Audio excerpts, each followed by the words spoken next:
ট্যাংরায় triple murder কেসে দুই ভাই জড়িত, আর কেউ জড়িত নয়। সাংবাদিক বৈঠক করে স্পষ্ট জানিয়ে দিলেন কলকাতার পুলিশ কমিশনার মনোজ বর্মা।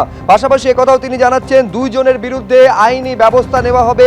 খুনের মোটিভ হিসেবে ব্যবসা সংক্রান্ত সমস্যা থাকতে পারে বলে জানাচ্ছেন কলকাতার পুলিশ কমিশনার। শোনাব আপনাদের কি বলেছেন মনোজ বর্মা।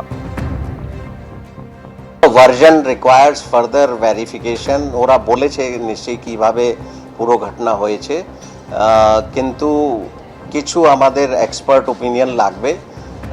ওরা যেটা বলছে সেটা মানে কনফার্ম করতে গেলে এক্সপার্ট ওপিনিয়ন লাগবে। So we are at this stage we are not saying কি কার কি রোল ছিল, বাট ইয়েস এরা ইনভলভ আছে, এরাই এই ঘটনা করেছে, অন্য কোনো লোক করেনি। উই আর প্রিটি শিওর কি এই যে দুজন ভাই আছে they have done this and there is some motive, নিশ্চয়ই কোনো মোটিভ আছে which may be related to their business.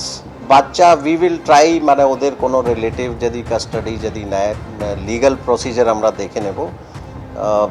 Yes definitely ওই অ্যাঙ্গেল থেকে আমরা দেখছি হাউ টু এনশোর কি বাচ্চা মানে ফার্দার মানে ওর কোনো ক্ষতি যাতে না হয়।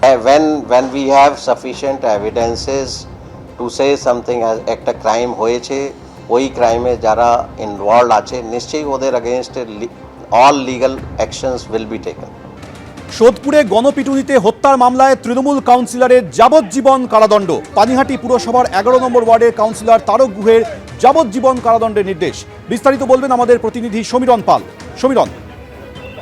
সোমেন, গত সপ্তাহে তাদেরকে দোষী সাব্যস্ত করা হয়েছিল পানিহাটি পুরসভার 11 নম্বর ওয়ার্ডে গান্ধীনগর এলাকা। সেখানে 2014 সালের 25শে সেপ্টেম্বর নৃশংসভাবে চোর সন্দেহ গণপিটুনিতে খুন করা হয় এই এক ব্যক্তিকে, এবং সেই ঘটনায় 5 জনকে দোষী সাব্যস্ত করেছিল ব্যারাকপুর মহকুমা আদালত। আজকে ব্যারাকপুর মহকুমা আদালত এই 5 জনেরই যাবজ্জীবন কারাদণ্ডের নির্দেশ দিয়েছে এবং 10,000 টাকা জরিমানার নির্দেশ করা হয়েছে। এদের মধ্যে পানিহাটি পুরসভার বর্তমানে 11 নম্বর ওয়ার্ডের তৃণমূল কাউন্সিলর তারক গুহ রয়েছে এবং তৃণমূল যুব নেতা তার ভাইপো নেপাল গুহ রয়েছে, এবং তাদের যাবজ্জীবন কারাদণ্ডের নির্দেশ দেওয়া হয়েছে। এবং ওই দিনকে পুজো প্যান্ডেলে চোর সন্দেহে ওই যুবককে গণপিটুনি দেওয়া হয় এবং গণপিটুনির ছেড়ে তার আরজিকর মেডিকেল কলেজ হাসপাতালে নিয়ে যাওয়ার পথে মৃত্যু হয়।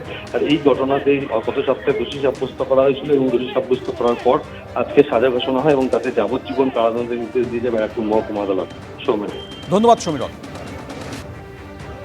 যে 5 জনকে দেওয়া হয়েছে এদেরকে যে যাবজ্জীবন দেওয়া হয়েছে এবং 6 মাসের 10,000 টাকা না হলে অনাদায় আরও 6 মাস, আমরা উচ্চ আদালতে যাব এই রায়ের বিরুদ্ধে। আইনি প্রক্রিয়া আইনের পথেই চলবে।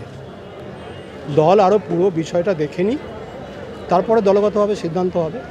আজকে তো রায় ঘোষণা হয়েছে, পেপারসগুলো পাওয়া হোক, তারপরে দলের মতো সিদ্ধান্ত নেবে। আমরা পরিবারের পাশে আছি।